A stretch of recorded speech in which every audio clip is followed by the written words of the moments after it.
Bonjour à tous et à toutes, aujourd'hui on se retrouve pour une nouvelle vidéo en ce début d'année de 2017.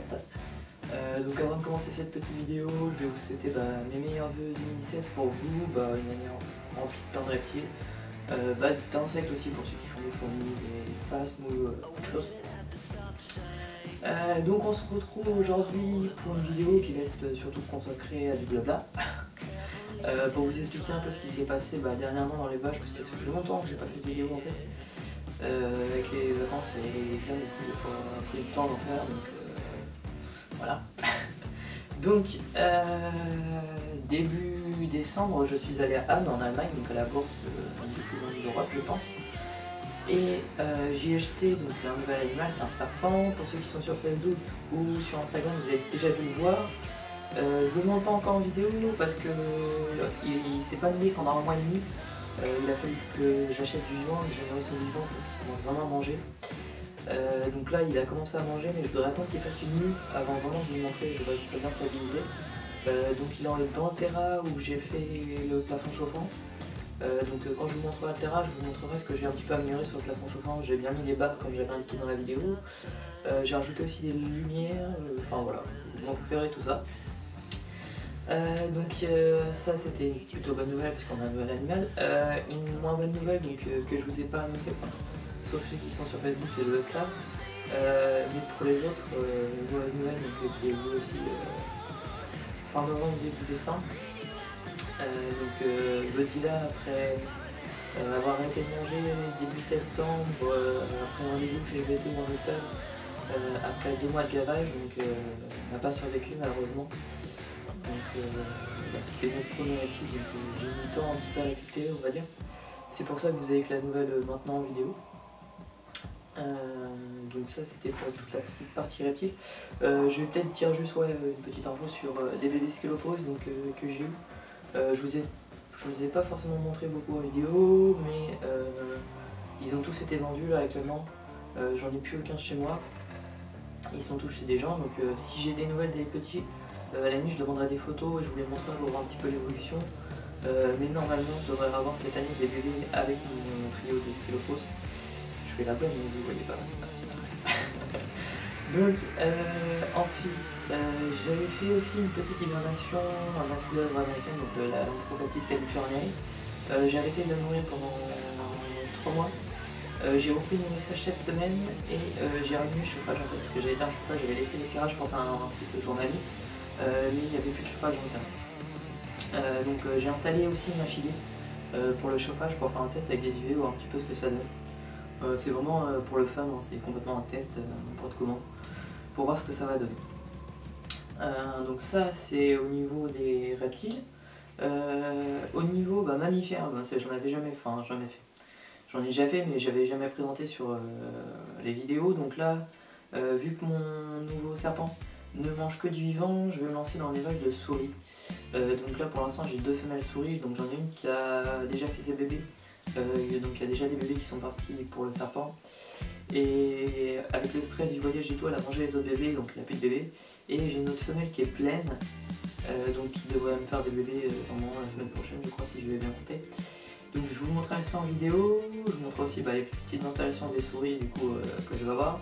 Je vous présenterai les 2 femelles et normalement je vais essayer d'acheter un mâle de couleur parce que là les 2 femelles sont albinos, donc c'est pas forcément super joli. Donc j'achèterai un mâle de couleur et comme ça vous permettra de voir un petit peu comment ça se passe l'élevage de souris. On permettra aussi de faire un petit peu de génétique du coup, parce que l'albinisme c'est un gène récessif, une allèle récessif, et normalement le phénotype sauvage, enfin couleur quoi, normalement c'est dominant, donc ça permettra de voir si le mâle est hétérozygote ou homozygote. Enfin je vous explique tout ça dans une vidéo. Du côté des insectes, niveau des fourmis, donc je commence à sortir certaines fourmis diaposes. Donc là j'ai sorti les Lasius niger et les Camponotus cruentatus. L'autre partie des fourmis, donc tout ce qui est Tetra, Messer et Camponotus vagus, ils sont chez mes parents. Donc c'est le cameraman qui s'en occupe. je vous les montrerai quand je me rendrai là-bas. Sinon ici au niveau de l'exotique on a toujours les Camponotus nicoporensis, les Camponotus thoracicus qui sont là-bas dans le tas. On a les Acromimex, donc faut que je vous montre tout ça parce qu'en fait le sillon est plein. Donc peut-être qu'un jour elles vont commencer à se motiver à faire de nouveaux champignons dans la boîte que j'ai fait.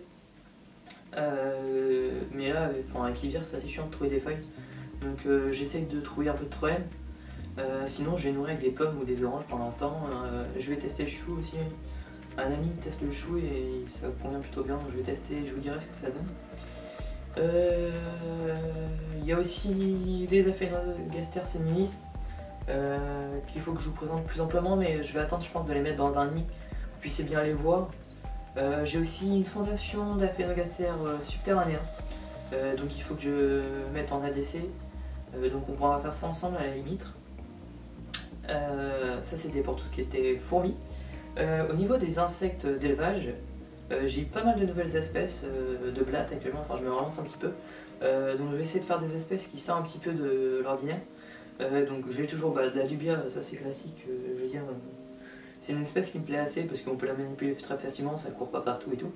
Donc ça c'est cool de ce côté-là, ça se reproduit assez facilement. Après je vais avoir des Panchflora SP, donc c'est des toutes petites, enfin de la taille d'un radronner quoi. Blattes vertes avec des ailes qui sont tropicales. Donc je vous montrerai ça bien amplement, c'est dans les boîtes juste à côté là. Vous pouvez pas voir les boîtes non plus. Et ensuite on a aussi de la cranifère, donc qu'il faut que je fasse une boîte un peu plus grande parce que là ils sont dans une boîte de cette taille là. Et ils sont une cinquantaine donc un petit peu raquiqués. Donc j'achèterai des grandes boîtes, je pense que ce sera les mêmes que celles que j'ai actuellement, je vous montrerai ça. C'est des boîtes Ikea, je les trouve top de top, je vous montrerai ça. Et puis comme ça permettra de faire un petit tour de tous les élevages, de montrer les différences entre les blattes, donc celles qui grimpent au mur, celles qui grimpent pas, celles qui sont sur un élevage sec et celles qui sont en élevage humide. Et je pense qu'on a fait le tour de tout, si je me trompe pas. Oui, on a fait le tour. Donc après si vous avez d'autres idées, parce que là je vais faire un petit peu des présentations pour vous montrer un peu tout ce que j'ai. Si vous avez des idées de tutos, que vous voudriez voir sur la chaîne ou que j'ai pas encore fait, n'hésitez pas à marquer sur les commentaires juste en dessous parce qu'en fait vu que mes installations sont faites entre guillemets, je vais pas penser forcément à faire de nouvelles choses et tout, mais si jamais vous avez besoin de quelque chose je peux essayer de le faire et de vous montrer ça. Normalement, enfin j'ai un ami qui habite à quelques minutes de chez moi. Normalement je vais l'aider à faire ses terres pour ses varans, donc je pourrais vous filmer ça aussi, nourrissage varan, comment faire terre à varan. Puis voilà, donc les varans il a de la Canturus et du Timor 6, donc ça permettra de voir un petit peu varan désertique et varan tropical. Donc voilà un petit peu pour tout ce qui va se passer prochainement sur la chaîne. Si vous avez des questions, n'hésitez pas à les poser juste en dessous, à un moment je réponds dans la journée ou le lendemain. À laisser un petit like sur la vidéo, ça fait toujours plaisir d'avoir des likes. Et à vous abonner parce qu'on atteint bientôt les 10 000 abonnés et ça me fait super plaisir. Allez, on se retrouve pour une prochaine vidéo.